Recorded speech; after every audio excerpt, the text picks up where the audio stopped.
Hello! For today's vlog, pupunta tayo ngayon sa Bungabon. Tingnan natin, first time namin din pupunta doon. So, hindi pa namin masyadong alam kung ano yung magiging scenery natin din doon. Tapos, so, ang sabi nila, 2 hours daw ang ating biyahe mula dito sa Cabanatuan hanggang sa pupuntahan namin sa may Bungabon.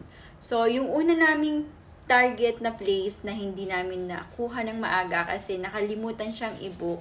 So, this time, nakakuha kami kaagad ng parang kapalit niya. Pero, yung place niya, hindi siya katulad nung sa dati. Pero, it's okay pa rin. So, first time namin pupunta sa Bungabon. So, kaya samahan nyo din kami at itutour ko kayo doon. Tapos, isa pa nun guys, ang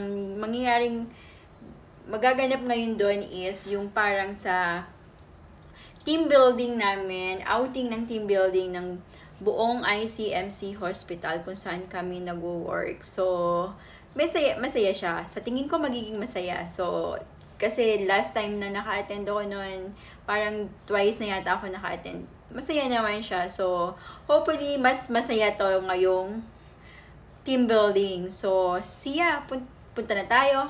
Let's go!